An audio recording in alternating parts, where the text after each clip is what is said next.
Coaster enthusiasts like us often have a rather weird obsession of keeping track of every single roller coaster we have ridden. We call this a credit count. Not only that, but we also like to rank them in order of how much we like them. With the new year around the corner, I see no better time than now to rank up my personal favorites. I've been on 155 different roller coasters at 29 different amusement parks. These parks include Six Flags Great Adventure, Cedar Point, Six Flags Magic Mountain, Hershey Park, Knott's Berry Farm, and many more.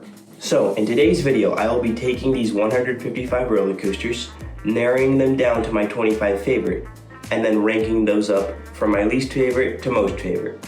And now, without further ado, let's get into the rankings. Starting off our list in 25th place, we have Fahrenheit at Hershey Park. Even though I only got a chance to ride this once, I still enjoyed it. I find this to be a really underrated coaster with some really great forces and inversions. The only true downside of this ride is the capacity. There are only 12 riders per train, and the operations were pretty slow on the day I visited. Other than that, I pretty much have no other complaints about this ride. It's smooth and has a really nice layout. It's just nothing compared to some of Hershey Park's other coasters. Coming in at number 24 is Superman Ultimate Flight at Six Flags Great Adventure. B&M Flyers are absolutely one of my favorite ride models of all time. The flying feeling you get from them is awesome, and this one is no exception. The elements on this pull some great forces, especially that pretzel loop. Despite being on the shorter side, I still feel fulfilled every time I ride it. It's a really great ride, it's just that my favorite flying coaster of all time really overshadows it, but we'll get to that later. Staying at Great Adventure, just going to the other side of the park, we have Jersey Devil Coaster at number 23. This is a coaster that is seemingly overhated by the coaster community. It's not even that bad. Yes, some of the elements are rather drawn out, but the ride still pulls some pretty great forces. In fact, some of the elements being drawn out make the ride even better. For example, the stall on the ride gives a ton of hang time due to how long it is. I thought the mid-course would be a real buzzkill, but on the day I went, it was barely doing anything. All in all, this is just a really fun ride, and the fact that this is my least favorite RMC just shows how amazing of a company RMC really is. Next up on our list, we have pretty much Jersey Devil again, but slightly longer and 1 foot taller. Wonder Woman Flight of Courage at Six Flags Magic Mountain. This ride is essentially just a clone of Jersey Devil, except with a turn out of the station and an extra turn at the end. These two factors are literally the only reason why this is slightly better than Jersey Devil, because other than that, there really isn't that much difference. Although maybe I just never got a bad ride on Jersey Devil because I've ridden Wonder Woman way more than I've ridden Jersey Devil. Anyhow, the ride is a pretty great layout. The airtime finale at the end is probably my favorite part. My least favorite part, however, is the fact that you have to get absolutely cooked in the oven of an unair-conditioned queue that this coaster has. This just gets you thinking, we were able to take humans into space, but unable to give this ride a properly air-conditioned queue? What a shame.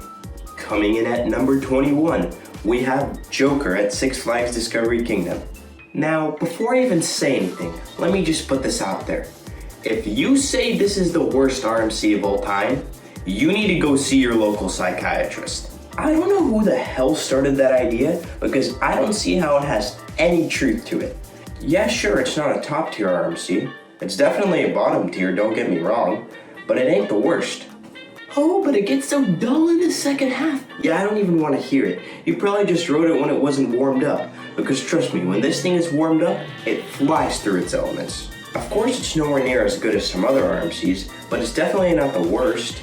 Anyways, as for the layout, this ride packs in some really nice elements. The little airtime pop after the turnaround has to be my favorite.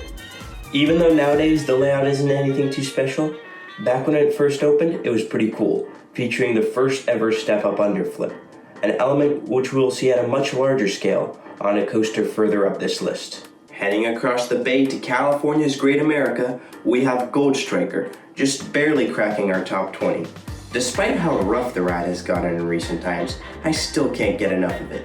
For me personally, the roughness actually adds to the experience. There are many amazing and cleverly placed airtime moments throughout the layout, a staple of GCI roller coasters. The first half of this ride is mainly over bank turns and airtime hills, while the second half is just a bunch of fast-paced airtime pops with a bit of laterals thrown in there. I also can't forget to mention how cool this ride looks like when you're just entering the park.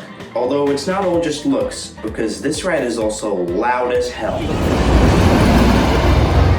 In 19th place, we have West Coast Racers at Six Flags Magic Mountain. Premier Rides really knocked it out of the park with this one. When I first rode it, I was blown away. When this was initially announced, I was not expecting anything special, as at the time, Premier Rides was just known as the company who made those Skyrocket 2s and those problematic LAM launch coasters with a bunch of design flaws. However, this coaster showed everyone, including myself, what this company can really do, which gets me really excited for Alpine Fury. Anyways, this ride's layout is amazing. 4 launches, 4 inversions, and many airtime moments. On top of all that, the racing aspect is awesome.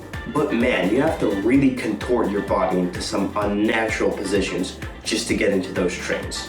Coming in at number 18, we have Railblazer at California's Great America.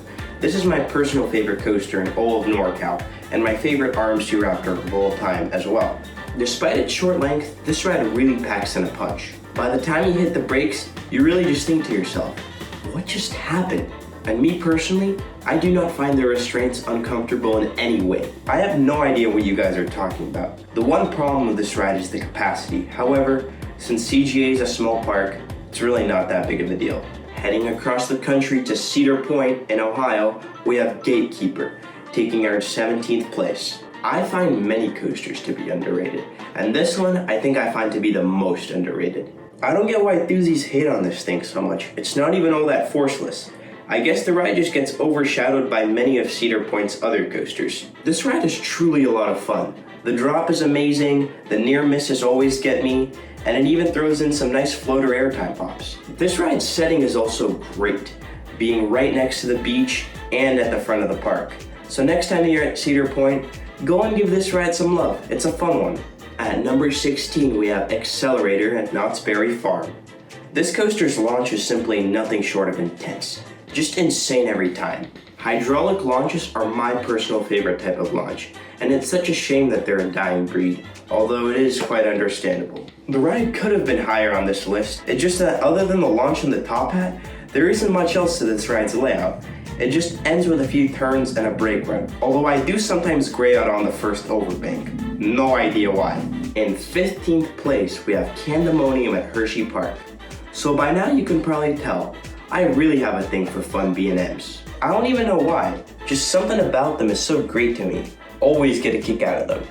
This one in general has some pretty great elements such as a sideways airtime hill, speed hill, and my personal favorite, the 4-second long floater airtime hill.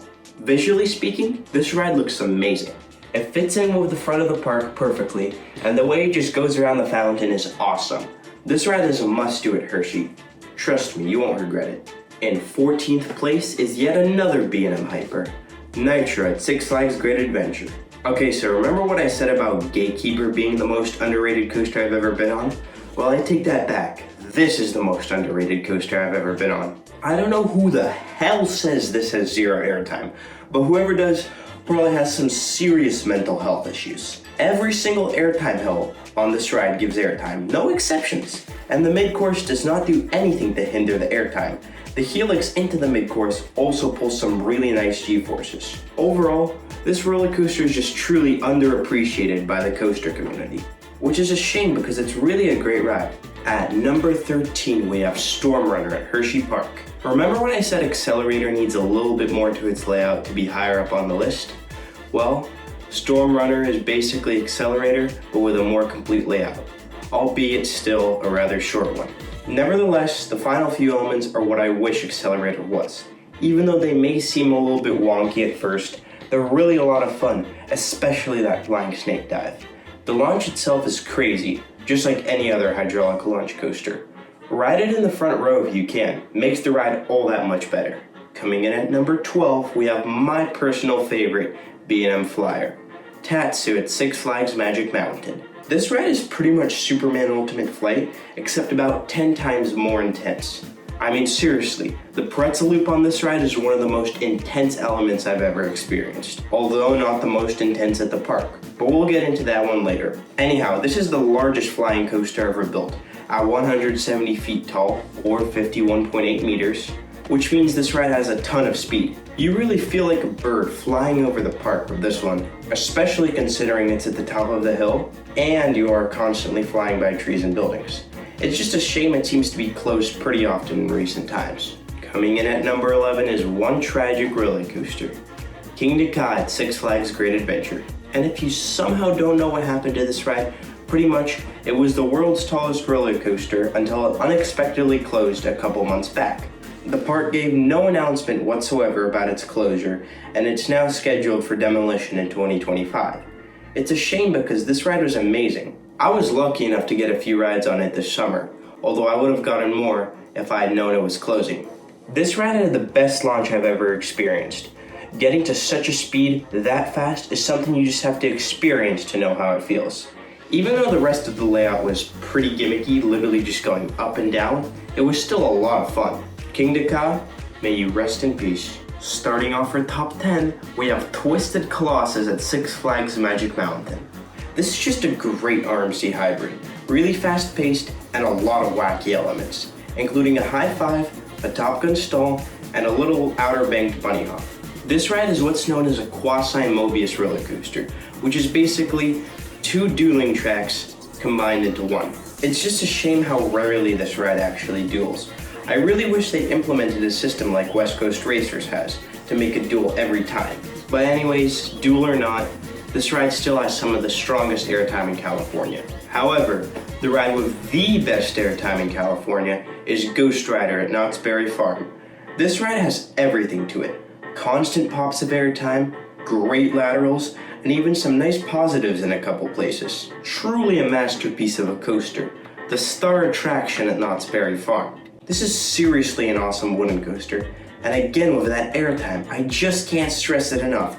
The best you can get in California. This ride just has a pretty major flaw, and that's how poor the operations are. On a regular and not too crowded day, this thing will often get a 2-hour wait. It's not even that uncommon to find that operating one train nowadays. Unacceptable for a park that gets this many visitors.